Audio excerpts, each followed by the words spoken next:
नमस्कार बच्चों, स्वागत है आप सभी का लर्न एंड फन के 11th-12th के चैनल पे, जहाँ पे हम लोगों ने शायद आपको पता हो 11th भी कल से स्टार्ट करना शुरू कर देंगे हम लोग।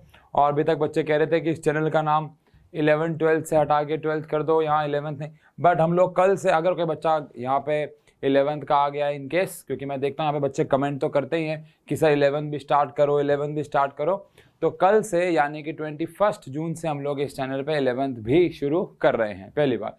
दूसरी बात, हम लोगों का चैप्टर चल रहा था इलेक्ट्रिक चार्जेस एंड फील्ड, जिसमें हम लोग 4 लेक्चर ले चुके हैं और आज हमारा 5वां लेक्चर है, जिसमें लास्ट लेक्चर की अगर बात करें तो हमने डायपोल के ऊपर बात की थी कि डायपोल क्या होता है। तो डायपोल एक सिस्टम होता है जहाँ पे 2 इक्वल और अपोजिट चार्जेस होते हैं, पहली बात। दूसरी बात, डायपोल मूवमेंट के बारे में बात की कि वो होता है चार्ज इनटू में डिस्टेंस बिटवीन द चार्जेस, उसकी डायरेक्शन की बात की नेगेटिव से पॉजिटिव, जो कि केमिस्ट्री के डायपोल के डायरेक्शन से ऑपोजिट सामने आई।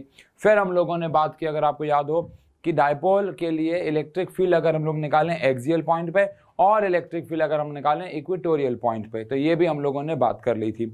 फिर हम लोगों ने एक्सियल और इक्वेटोरियल को कंपेयर भी किया था, और जाते जाते हमने एक डायपोल को जब इलेक्ट्रिक फील्ड में रखा था तो उस पर एक टॉर्क लग रहा था जिसका फॉर्मूला PE sin थीटा आ गया था, उसके बारे में भी हम लोगों ने बात कर ली थी। अब आज का जो टॉपिक रहेगा वो क्या है, हमने सबसे पहली बात तो आप कह सकते हो कि जो हमारा लास्ट लेक्चर था उसमें हमने कहीं इसकी डेरिवेशन कर ली थी कि भाई टॉर्क जो होता है वो होता है PE sin थीटा, और टॉर्क इन वेक्टर फॉर्म होता है P vector cross E vector, which basically means कि टॉर्क जो है वो P और E का क्रॉस प्रोडक्ट है। अब आप लोग यहाँ पे 12th क्लास के बच्चे हैं, लेकिन 11th क्लास अगर आप याद करें, जब भी कोई चीज़ किसी के क्रॉस प्रोडक्ट से आती है, पहली बात तो वेक्टर होती है, वो तो हम समझ ही गए। लेकिन एक और इम्पॉर्टेंट बात ये होती है कि जब कोई चीज़ 2 के क्रॉस प्रोडक्ट से आती है तो हमेशा उन दोनों के परपेंडिकुलर होती है, यानी कि टॉर्क जो लगता है वो हमेशा परपेंडिकुलर होगा डायपोल मूवमेंट के डायरेक्शन के, और टॉर्क जो होगा वो हमेशा परपेंडिकुलर होगा इलेक्ट्रिक फील्ड के भी, यानी टॉर्क इलेक्ट्रिक फील्ड के भी परपेंडिकुलर होगा और टॉर्क जो है वो डायपोल मूवमेंट के भी डायरेक्टली पोर्शन होगा। एक क्वेश्चन आया था, मुझे याद है आज भी एग्जाम में, कि अगर एक ऑब्जेक्ट है और मतलब कि एक ऑब्जेक्ट पे इलेक्ट्रिक फील्ड की डायरेक्शन दे रखी है, तो आपको ये बताना था कि इनमें से कौन सी डायरेक्शन जो है वो टॉर्क की नहीं हो सकती है, हो सकती है, ऐसा कुछ क्वेश्चन था। तो जहाँ पे भी इलेक्ट्रिक फील्ड जा रही है टॉर्क उसके परपेंडिकुलर होता है हमेशा। मान लो ऐसा क्वेश्चन है कि नॉर्थ डायरेक्शन में इलेक्ट्रिक फील्ड जा रही है, तो नॉर्थ में या साउथ में, यहाँ पे टॉर्क नहीं हो सकता, क्योंकि अगर इलेक्ट्रिक फील्ड नॉर्थ में जा रही है तो टॉर्क हमेशा उसके परपेंडिकुलर होगा। तो टॉर्क नॉर्थ में नहीं हो सकता और साउथ में नहीं हो सकता, बाकी किसी भी डायरेक्शन में वो हो सकता है, again depending upon the direction of P also. P cross, या आपको बताओ, हम लोग राइट हैंड थंब रूल से सॉल्व कर सकते हैं। बट अगेन अगर हम आगे बात करें तो हमें यहाँ पे बात करनी है special cases of torque on dipole movement या ऑन इलेक्ट्रिक डायपोल। एक इलेक्ट्रिक डायपोल पे कितना टॉर्क लगता है, इसके कुछ स्पेशल केस पढ़ेंगे, special cases of torque on electric dipole. एक इलेक्ट्रिक डायपोल पे कौन कौन से केसेस हैं स्पेशल।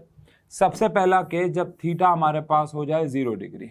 अब थीटा 0 कैसे होगा, यहाँ पे जा रही है हमारी इलेक्ट्रिक फील्ड, ये हमारी इलेक्ट्रिक फील्ड जा रही है, और इसी कहीं ना कहीं इसी डायरेक्शन में हमारा डायपोल मूवमेंट भी, यानी यहाँ पे पड़ा हुआ है पॉजिटिव चार्ज और यहाँ पड़ा हुआ है नेगेटिव चार्ज। तो आपको पता है डायपोल की डायरेक्शन है फ्रॉम नेगेटिव टू पॉजिटिव, तो यहाँ जा रहा है हमारा डायपोल मूवमेंट और यहीं पे हमारी कौन भी है, इलेक्ट्रिक फील्ड। तो दोनों हो गए सेम डायरेक्शन में, थीटा हो गया 0। अब अगर ऐसा है तो टॉर्क का फॉर्मूला आ जाएगा PE sin 0।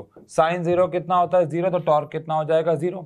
अब आप सब जानते हैं कि इस पे फोर्स भी 0 है और टॉर्क भी 0 है। जब एक ऑब्जेक्ट पे फोर्स भी 0 होती है और टॉर्क भी 0 होता है, मतलब यानी कि ना तो वो आगे पीछे ऊपर नीचे जा रहा है, ना ही वो रोटेट हो रहा है, कोई टर्निंग इफेक्ट भी नहीं है, कोई रोटेशनल मोशन भी नहीं है, कोई ट्रांसलेशनल मोशन भी नहीं है, तो हम ऐसा कह सकते हैं कि वो चीज इक्विलिब्रियम में है, फिजिकल इक्विलिब्रियम में है। तो आप कह सकते हो hence dipole is in equilibrium. Dipole जो है वो इक्विलिब्रियम में रहेगा। क्यों इक्विलिब्रियम में क्यों रहेगा वही वो, क्योंकि उसके ऊपर फोर्स तो जीरो हम पहले प्रूफ कर चुके हैं। वो तो आप यूनिफॉर्म इलेक्ट्रिक फील्ड में डायपोल को किसी भी एंगल पे रख दो, फोर्स तो हमेशा जीरो ही रहेगी। लेकिन इस वाले केस में उस पर टॉर्क भी जीरो है, तो फोर्स भी जीरो है, टॉर्क भी जीरो है, जिसकी वजह से आप कह सकते हो कि डायपोल जो है वो इक्विलिब्रियम में है। केस 2 की अब अगर बात कर ले तो थीटा आ गया हमारे पास 90 डिग्री। अब थीटा 90 कैसे हो सकता है, अगर ये हमारे पास इलेक्ट्रिक फील्ड जा रही है भाई, ये हमारे पास इलेक्ट्रिक फील्ड जा रही है और जो हमारा डायपोल है वो कुछ ऐसे पड़ा हुआ है, ठीक है ना। ये हमारा नेगेटिव हो गया, ये पॉजिटिव हो गया, एंगल कितना हो गया 90 डिग्री। ये डायरेक्शन होगी डायपोल की, ये डायरेक्शन होगी इलेक्ट्रिक फील्ड की, एंगल कितना हो गया 90 डिग्री। अब इस केस में अगर बात करें तो टॉर्क का फॉर्मूला क्या होता है भाई, टॉर्क का फॉर्मूला होता है PE साइन थीटा। तो उस केस में अगर मैं थीटा की जगह 90 डाल दूं तो साइन 90 आ जाएगा। साइन 90 की वैल्यू 1 होती है, तो टॉर्क किसके बराबर आ गया PE। क्या ऐसा कह सकते हैं, ये टॉर्क की मैक्सिमम वैल्यू है। आप सब जानते हैं कि साइन थीटा की मैक्सिमम वैल्यू कितनी होती है, 1 होती है, और वो 90 पे होती है। तो अगर एंगल 90 डिग्री है तो टॉर्क मैक्सिमम है, टॉर्क इससे ज्यादा नहीं हो सकता, इससे कम हो सकता है, ज्यादा नहीं हो सकता। यानी कि ऑब्जेक्ट पे फोर्स तो नेट जीरो है, नेट फोर्स तो जीरो होती है। एक डायपोल को इलेक्ट्रिक फील्ड में रखने पे जो नेट फोर्स आती है वो तो जीरो है, लेकिन इस वाले केस में जो टॉर्क है नेट वो जीरो नहीं है। और अगर टॉर्क जीरो नहीं है तो हम ऐसा कह सकते हैं कि dipole is not in equilibrium. जो डायपोल है वो इक्विलिब्रियम में नहीं है, क्योंकि उसके ऊपर अभी फोर्स तो जीरो है लेकिन टॉर्क जीरो नहीं है। और अगर ऐसे ही बात करें हम लोग तीसरे केस की, जहां पे थीटा जो आ गया वो आ गया 180 डिग्री। अब थीटा 180 डिग्री कैसे हो सकता है भाई, डायपोल को पूरा ही घुमा दिया हमने, ये हमारे पास आ गई इलेक्ट्रिक फील्ड, डन है जी। अब अगर ये हमारे पास इलेक्ट्रिक फील्ड आ गई तो पॉजिटिव चार्ज इस तरफ ले लिया, देखो हमने, और सॉरी पॉजिटिव चार्ज इस तरफ लिया होगा, नेगेटिव उस तरफ लेंगे, है ना भाई, क्योंकि हमें डायपोल मूवमेंट की जो डायरेक्शन है वो इलेक्ट्रिक फील्ड के ऑपोजिट रखनी है। अब डायपोल मूवमेंट की डायरेक्शन कहाँ से कहाँ होती है, नेगेटिव से पॉजिटिव, लेकिन इलेक्ट्रिक फील्ड जा रही है इधर, तो इलेक्ट्रिक फील्ड हमारी जा रही है इधर और डायपोल हमारे पास मूवमेंट इधर है, तो एंगल इनके बीच में हो गया 180 डिग्री।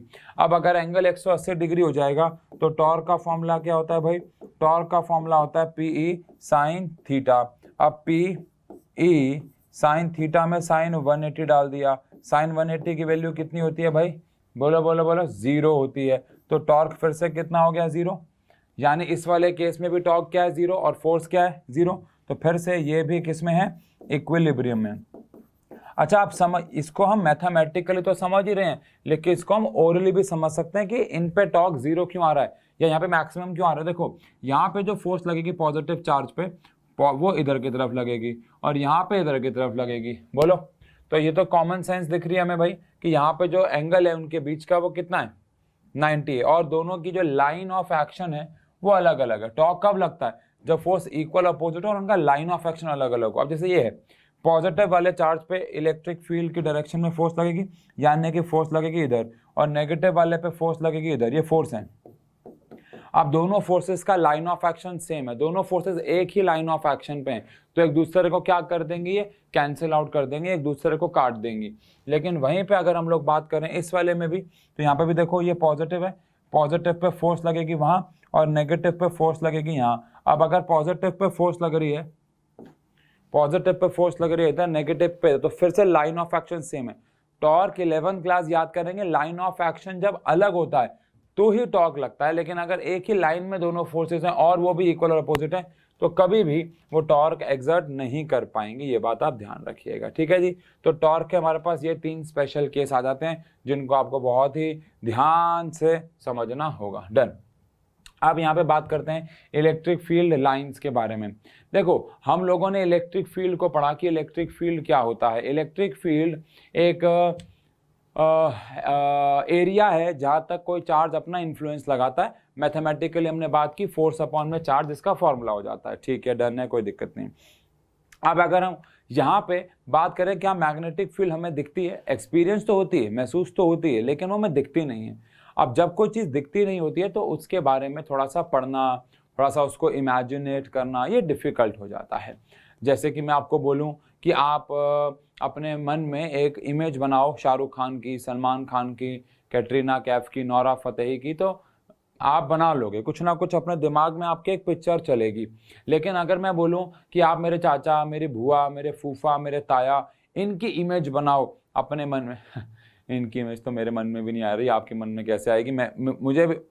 लेकिन अगर मैं बोलूँ इन सब की इमेज आप अपने मन में बनाओ, तो आप ब्लैंक हो।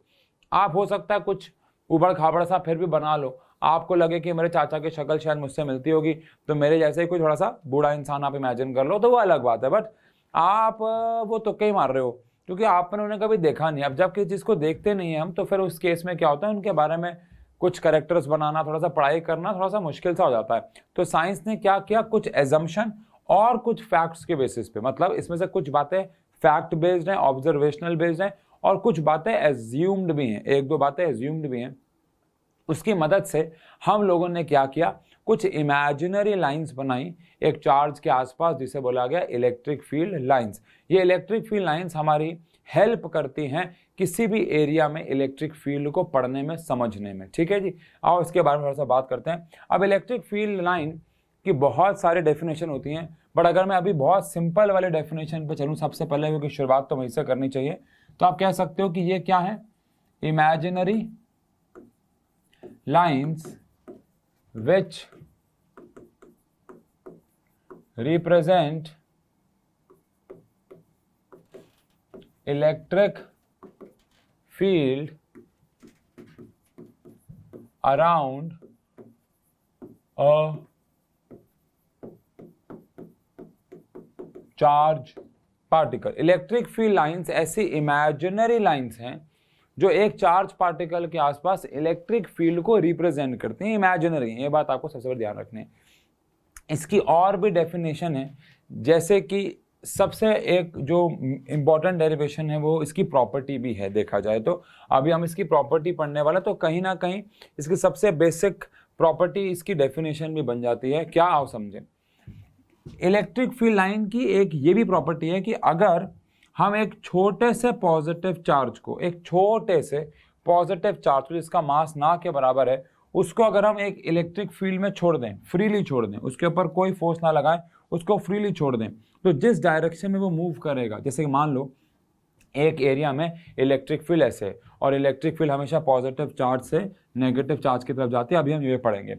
लेकिन एक इलेक्ट्रिक फील्ड ऐसे जा रही है। अब अगर मैं वहाँ पे एक छोटा सा पॉजिटिव चार्ज छोड़ दूँ, तो वो एक पाथ कवर करके जाएगा, उस पाथ को हम इलेक्ट्रिक फील्ड लाइन भी कह सकते हैं। ये थोड़ा मुश्किल वाली डेफिनेशन है, इसको समझना भी थोड़ा मुश्किल है। कब समझ में ज़्यादा आएगी, जब हम इसकी प्रॉपर्टीज़ पढ़ेंगे। अभी इनकी ऐसा करते हैं, पहले प्रॉपर्टीज़ पढ़ लेते हैं और फिर इनकी एक और डेफिनेशन पे आएंगे, और फिर एक और, मतलब 3 तरीके से हम इलेक्ट्रिक फील्ड को डिफाइन कर सकते हैं। बच्चों वाला तरीका ये है, इमेजिनरी लाइंस जो एक चार्ज के आसपास इलेक्ट्रिक फील्ड को रिप्रेजेंट करते हैं, उसे इलेक्ट्रिक फील्ड लाइंस कहते हैं। ये बच्चों वाला आंसर है।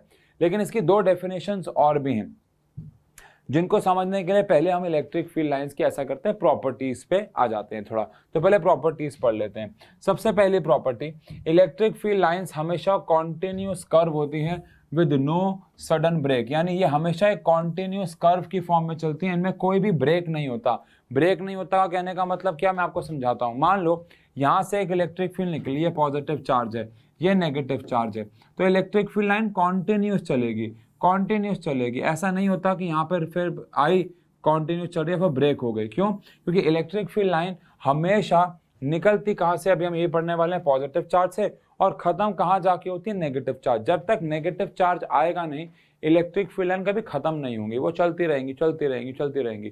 जैसे मान लो आपके पास, अभी हम पढ़ाएंगे, सिर्फ एक पॉजिटिव चार्ज है, तो पॉजिटिव से निकलेगी तो सही, लेकिन आसपास मान लो कहीं नेगेटिव है ही नहीं, तो वो चलती रहेगी, चलती रहेगी, इन्फानाइट तक जाएगी। बिकॉज इलेक्ट्रिक फील्ड लाइन खत्म, यानी कि आप कह सकते हैं एंड कहाँ पे जाके होती है, नेगेटिव चार्ज पे।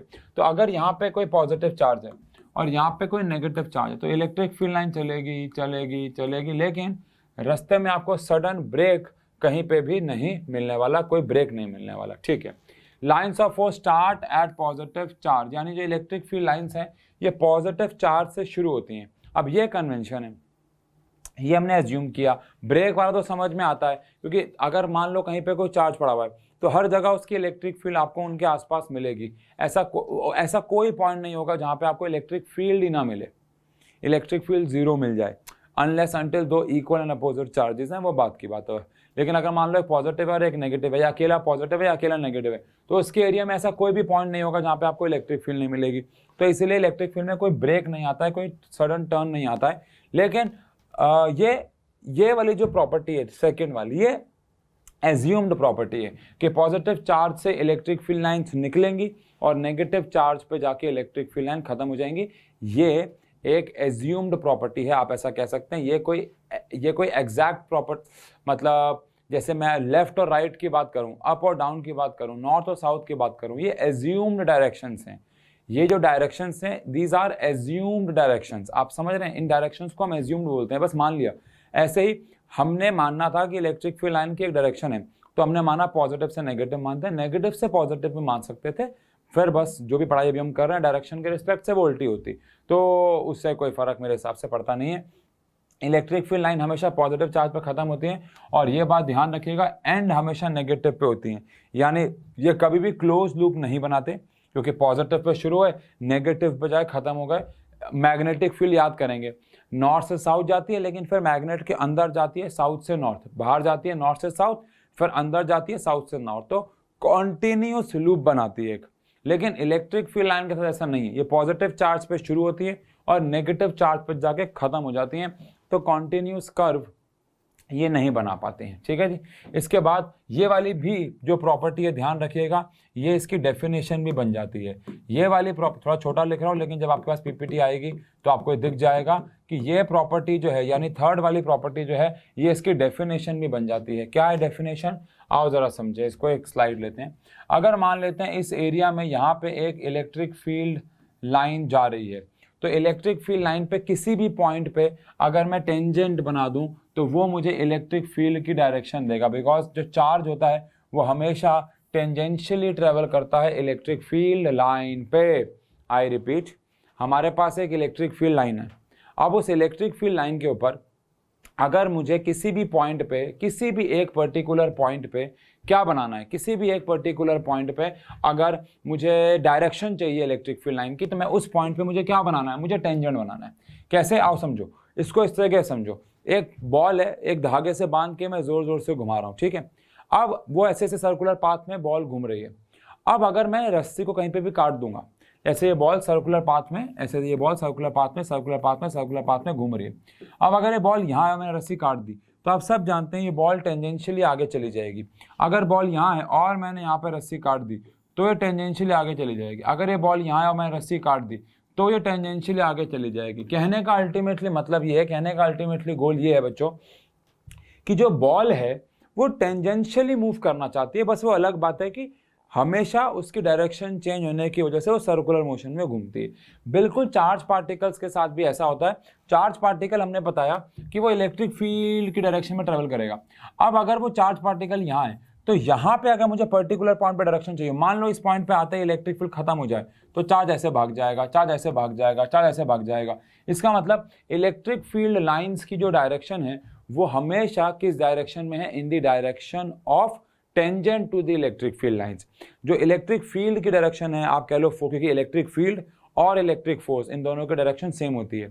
तो अगर आपको किसी भी पॉइंट पे इलेक्ट्रिक फील्ड या इलेक्ट्रिक फोर्स की डायरेक्शन बनानी है, तो आप उस पॉइंट पे क्या बना देंगे, टेंजेंट। तो tangent to that point will give the direction of electric field lines और the electric force. We can also say that electric force, because बात एक ही है। तो tangent to the line of force at any point gives the direction of electric field at that point, which is can also be used as the definition of electric field lines। ठीक है।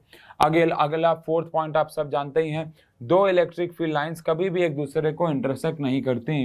अब मान लो दो electric field line ने एक दूसरे को intersect कर भी दिया, इस पॉइंट पे कर भी दिया, तो इस पॉइंट पे हमें दो, मान लो ये इलेक्ट्रिक फील्ड नीचे आ रही थी, ये वाली इलेक्ट्रिक फील्ड लाइन इधर जा रही थी, तो अगर मान लेते हैं इन्होंने एक दूसरे को दो पॉइंट पे इंटरसेक्ट कर भी दिया, तो क्या होगा, तो भाई जिस पॉइंट पे ये एक दूसरे को इंटरसेक्ट करेंगे उस पॉइंट पे दो टेंजेंट्स बन जाएंगे। जिस पॉइंट पे ये एक दूसरे को इंटरसेक्ट करेंगे उस पॉइंट पे दो टेंजेंट्स फॉर्म हो जाएंगे। देखो आप, एक टेंजेंट बन जाएगा इधर और एक टेंजेंट बन जाएगा इधर। अब एक ही पॉइंट पे जो इलेक्ट्रिक फील्ड है उसकी नेट तो एक ही डायरेक्शन होगी ना।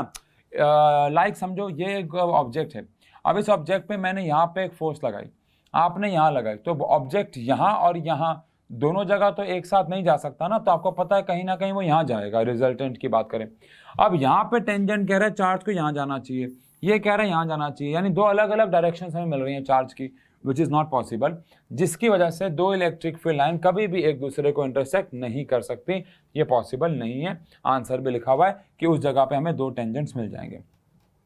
इसके बाद लिखा हुआ है 5th पॉइंट में, इलेक्ट्रिक फील्ड लाइंस हमेशा किसी भी चार्ज के सरफेस से परपेंडिकुलर निकलती हैं। ये अगर कोई चार्ज है जिसके ऊपर पॉजिटिव चार्ज है जैसे, तो electric field line positive charge से अगर निकलेंगी तो हमेशा उसके सरफेस से ये परपेंडिकुलर निकलेंगी। ये बात आपको ध्यान रखनी है।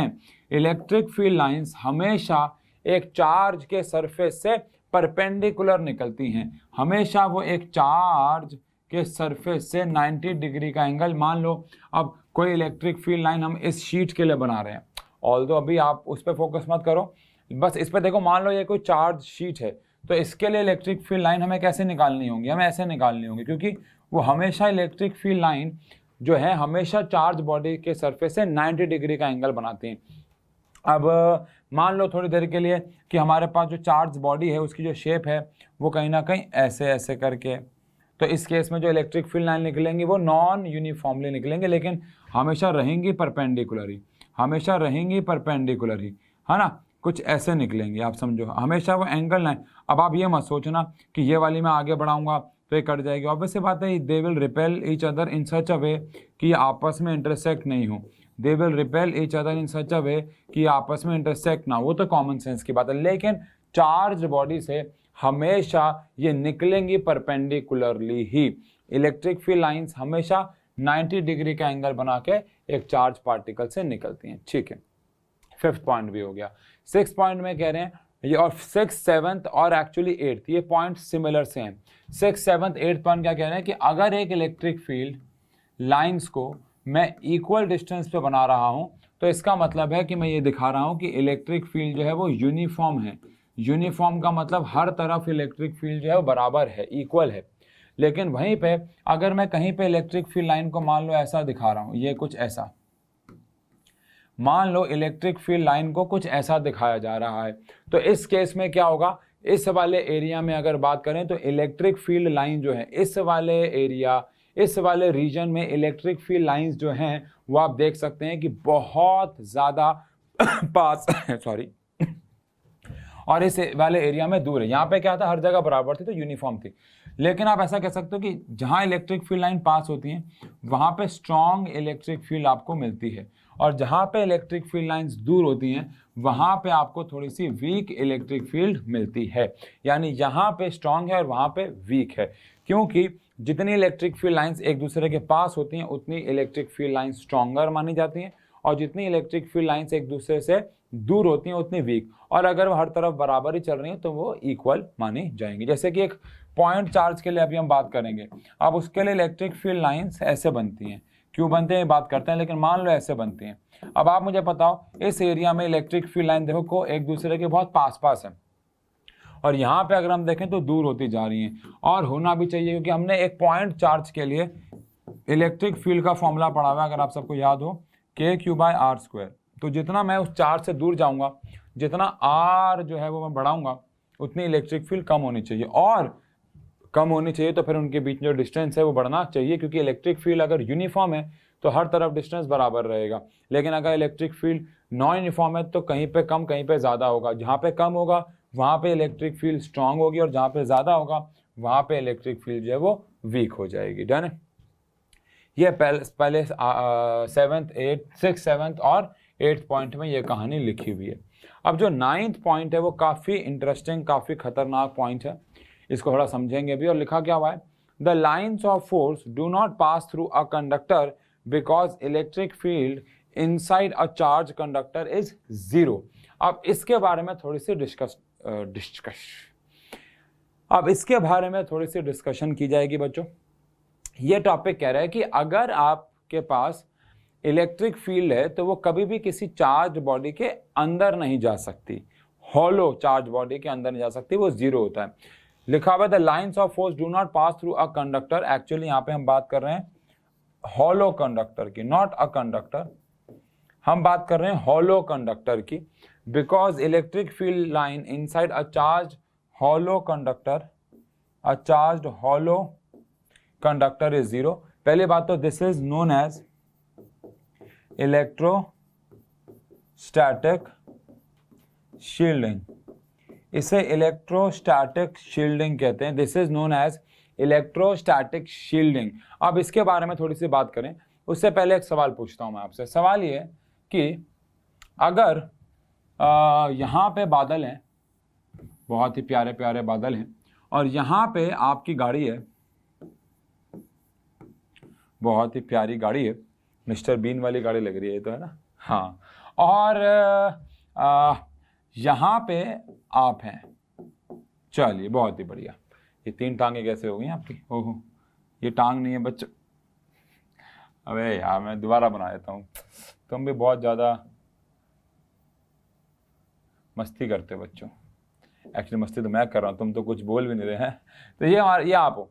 अब आप बताओ, अगर इस एरिया में बिजली कड़क रही है, बहुत तेज बिजली कड़क रही है, और आप जाके खटाक से गाड़ी के अंदर जाके बैठ गए, तो आप मुझे बताइए गाड़ी के अंदर बैठना एक अच्छा डिसीजन रहेगा कि नहीं? मतलब ये बादल है, ये गाड़ी है, आप गाड़ी के अंदर जाके बैठ गए क्योंकि बाहर बहुत ज़्यादा बिजली कड़क रही थी। आप मुझे बताओ क्या ये अच्छा डिसीजन होगा अगर आप गाड़ी के अंदर जाके बैठ जाओगे? मतलब इजी भाषा में बोलें तो अगर ये बिजली आपके ऊपर गिरी, आपकी गाड़ी के ऊपर एक्चुअली गिरी, तो क्या गाड़ी के अंदर बैठे हुए आपको उस बिजली से कोई शॉक लगेगा, कुछ प्रॉब्लम हो सकती है कि नहीं? बहुत तेज बिजली कड़क रही है, आप गाड़ी के अंदर जाके बैठ गए, तो क्या वो बिजली आपकी गाड़ी पे अगर गिरेगी तो क्या आपको कुछ नुकसान पहुंचाएगी? मतलब क्या आपको उस बिजली से झटका लगेगा कि नहीं?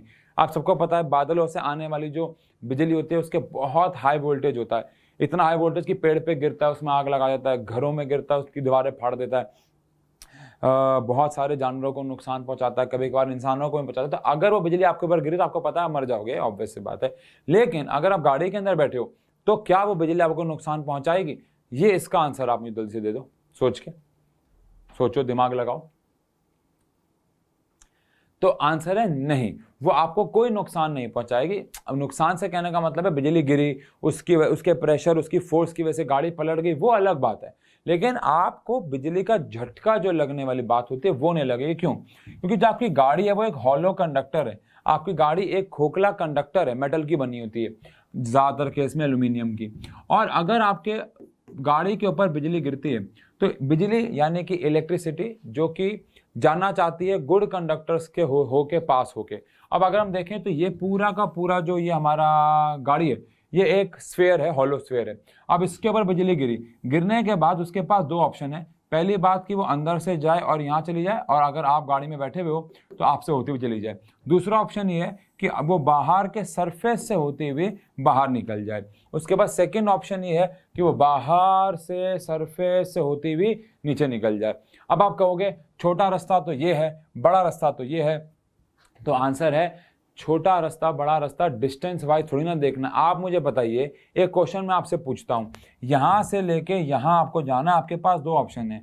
एक है कि पूरा ऊपर एक फ्लाईओवर है, कोई रेड लाइट नहीं है। एक रास्ता ये भी है जहाँ पे रास्ते में आपको 3 रेड लाइट मिलेंगी। आप बताओ कहाँ से जाना चाहोगे? ऑब्वियस सी बात है ऊपर वाले रास्ते से। भले ही वो डिस्टेंस वाइज ज़्यादा है लेकिन हर कोई वहीं से जाएगा। फ्लाईओवर बनाए ही इसलिए जाते हैं ताकि बिना रेड लाइट के वहाँ पहुँच जाओ, लेकिन जिनको गलियों में जाना है वो फिर नीचे से चले जाते हैं।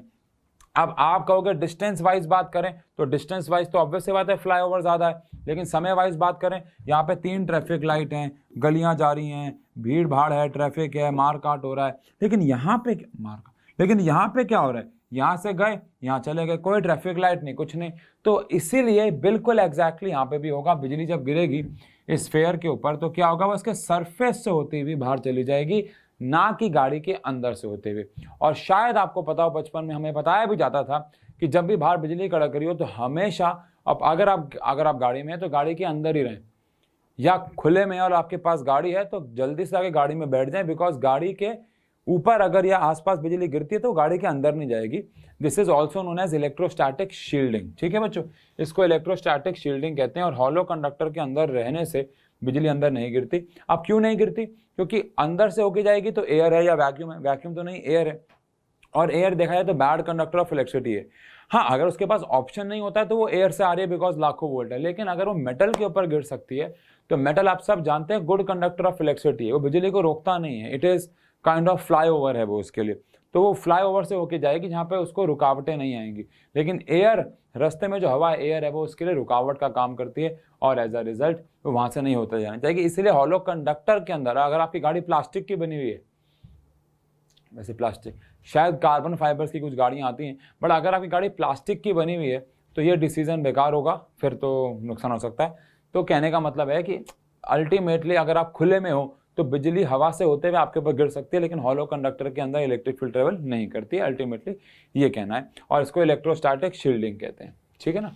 चलो, अब हम कुछ इलेक्ट्रिक चार्जेस के लिए कुछ इलेक्ट्रिक फील्ड लाइन्स को यहाँ पे ड्रॉ करेंगे। अगेन यहाँ पे हम जो भी इलेक्ट्रिक फील्ड लाइन्स ड्रॉ कर रहे हैं उन इलेक्ट्रिक फील्ड लाइंस को ड्रॉ हम समझ के करेंगे। हमने जो भी प्रॉपर्टीज पढ़ी हैं उन प्रॉपर्टीज को लगा के समझ के करेंगे। कई बच्चे क्या करते हैं, इलेक्ट्रिक फील्ड लाइंस को याद करते हैं। हमें इन्हें याद नहीं करना है, हमें इन्हें समझना है। ठीक है जी। आओ सबसे पहले बात करें पॉजिटिव पॉइंट चार्ज। बात करें पॉजिटिव पॉइंट चार्ज। अब पॉजिटिव पॉइंट चार्ज की अगर बात करें बच्चों मेरे, तो यहां पे हमारे पास ये एक पॉजिटिव चार्ज है।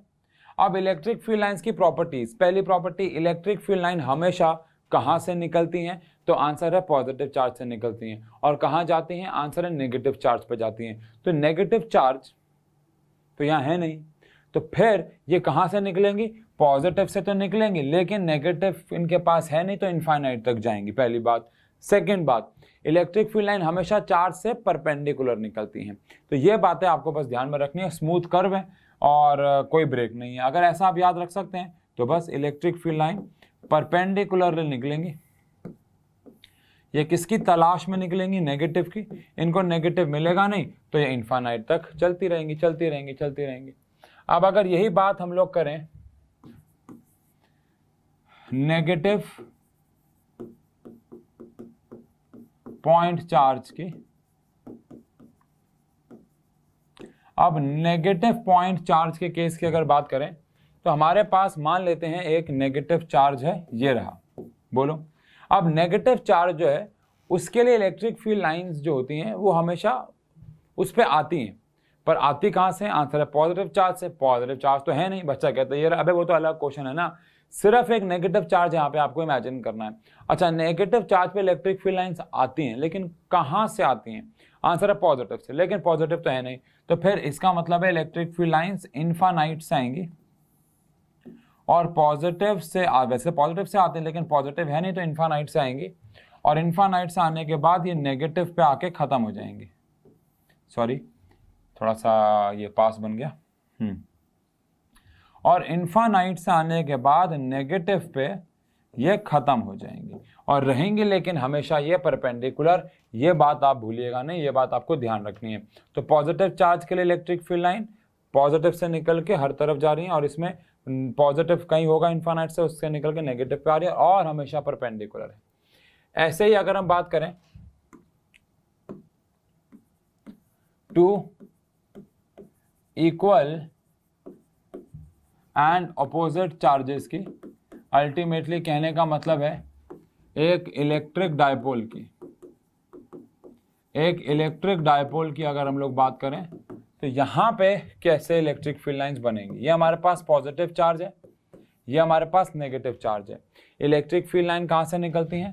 पॉजिटिव से निकलती हैं और नेगेटिव पे जाती हैं और परपेंडिकुलर होती हैं। पॉजिटिव से निकलती हैं और नेगेटिव पे जाती हैं, परपेंडिकुलर है, और पॉजिटिव से निकलेंगे नेगेटिव पे जाएंगे। वैसे तो यहाँ जा रही थी लेकिन वो मुड़ गई क्योंकि नेगेटिव मिल गया ना उसको। अरे नेगेटिव मिल गया यार, तो फिर वो मुड़ जाएगी, फिर कि वो इनफाइनाइट तक जाएगी, समझने वाली बात है। लेकिन रहेंगे परपेंडिकुलर, ये बात आपको ध्यान में रखनी है। और यहाँ से भी ये गई और ये घूम के वापस आएगा, ऑब्वियस सी बात है। यहाँ से भी निकला और घूम के वापस आएगा, ऑब्वियस सी बात है। यहाँ से भी निकला और घूम के यहाँ आएगा, ऑब्वियस सी बात। तो कहने का मतलब है कुछ इस प्रकार से इलेक्ट्रिक फील्ड लाइंस बन जाएंगी एक इलेक्ट्रिक डायपोल के लिए। पॉजिटिव से निकलेंगी, तलाश थी नेगेटिव की, वहां जाएंगी लेकिन वो उनको पड़ोस में मिल गया तो यहाँ निकल गई।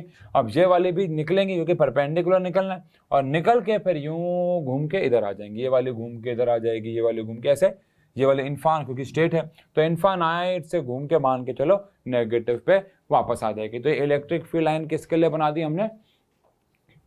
इलेक्ट्रिक डायपोल के लिए। अब अगर यही काम मैं करूं electric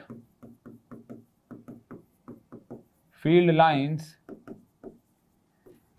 for two equal positive charges, negative के लिए भी कर सकते हैं। अभी हम पॉजिटिव, बस एरो का ही तो फर्क आ जाएगा, बाकी सब सेम है। यानी ये हमारे पास पॉजिटिव चार्ज है और ये भी हमारे पास पॉजिटिव चार्ज है। अब मजा आएगा, सुनो भाई, क्योंकि इलेक्ट्रिक फील्ड लाइन निकलेगी पॉजिटिव से, यहाँ भी निकलेगी पॉजिटिव से, निकलेगी पॉजिटिव से, यहाँ भी निकलेगी पॉजिटिव से।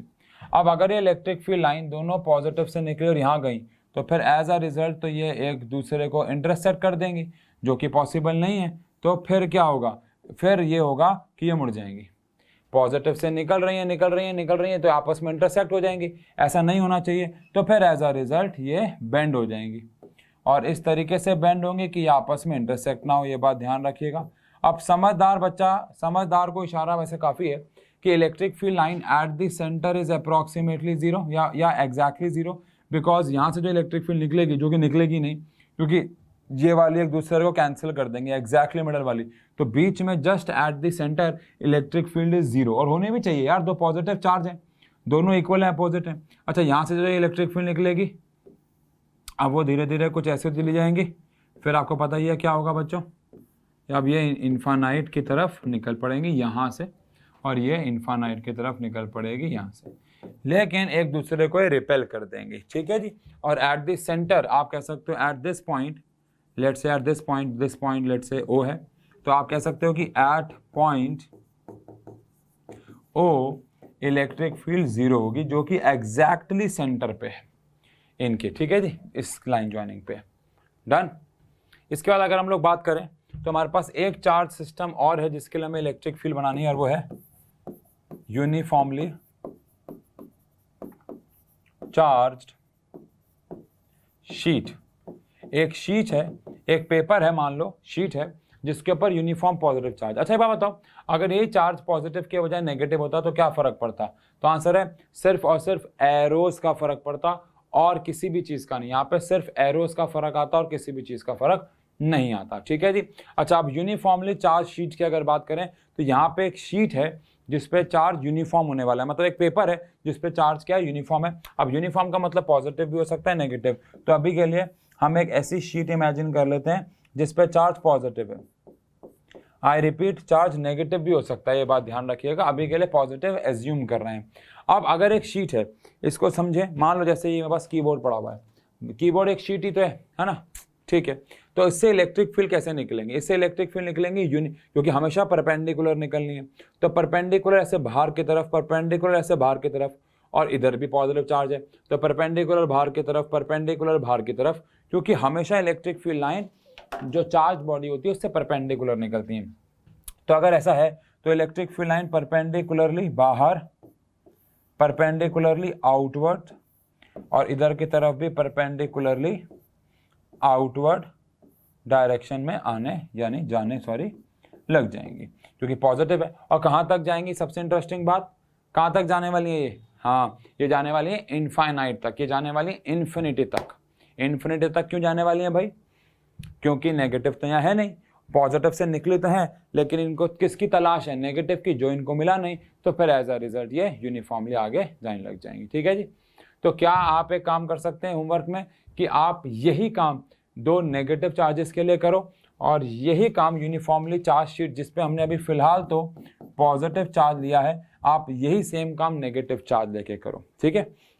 अच्छा, एक सवाल जो कि सीबीएसई में तो आने के चांसेस बहुत कम है, लेकिन एक बार किसी बच्चे के यूटी के पेपर में ऐसे नॉर्मली आ गया था कि अगर ये तो हमने चार्ज दो इक्वल और अपोजिट लिए, अगर हम अपोजिट तो ले लेकिन इक्वल ना ले, मतलब मान लो पॉजिटिव वाला चार्ज स्ट्रॉन्ग ले ले और नेगेटिव वाला वीक ले ले, तो फिर यहाँ वाले एरिया में इलेक्ट्रिक फील्ड लाइन थोड़ी सी एक दूसरे से ज़्यादा पास हो जाएंगी और ये वाले एरिया में इलेक्ट्रिक फील्ड लाइन रिलेटिवली दूर हो जाएंगी। यहाँ पे थोड़ी ज़्यादा पास हो जाएंगी और यहाँ पे रिलेटिवली थोड़ा दूर हो जाएंगी। Getting my point? ये वाली इलेक्ट्रिक फील्ड लाइन यहाँ से थोड़ा सा पास और आ जाएंगी क्योंकि वो स्ट्रांग हो जाएंगी, क्योंकि वो स्ट्रॉन्गर चार्ज है, और यहाँ से थोड़ा थोड़ा और दूर हो जाएंगी। Non uniformly magnet electric field line कहीं ना कहीं ड्रॉ हो जाएगी। तो उस प्रकार से काम चलेगा। ठीक है जी। तो ये हमारे पास इलेक्ट्रिक फील्ड लाइंस के बारे। अब अगले यहाँ तो भैया हम इलेक्ट्रिक फील्ड के बारे में या इलेक्ट्रिक फील्ड लाइंस के बारे में ओरली बात कर रहे हैं। अगले क्लास में हम एरिया वेक्टर, इलेक्ट्रिक फ्लक्स और गॉस लॉ के बारे में पढ़ाई करना शुरू कर देंगे और हमारा अगले लेक्चर में चैप्टर खत्म भी हो जाएगा। यस, अगले लेक्चर में हम इस चैप्टर को खत्म भी कर देंगे कंसेप्ट वाइज। फिर एक लेक्चर लाएंगे जहाँ पे हम लोग इस चैप्टर के क्वेश्चन आंसर्स, न्यूमेरिकल्स, लेकिन उसके बीच थोड़ा गैप डालेंगे ताकि पहले आप अच्छे से इस चैप्टर के सारे फॉर्मूले, कंसेप्ट्स पे ग्रिप बना लो। उसके बाद एक असाइनमेंट या इंपॉर्टेंट क्वेश्चंस कह लीजिए आप, या PYQ last previous year question जो भी कह लीजिए, उनको हम लोग करेंगे ताकि हमारे इन टॉपिक्स पे ग्रिप भी बन जाए। लेकिन उससे पहले आपको मेहनत करके फॉर्मूले याद करने होंगे। ठीक है जी। तो मिलते हैं अगले लेक्चर में, तब तक के लिए thank you so much, bye. ये डायग्राम ढंग से बना लीजिएगा प्लीज़।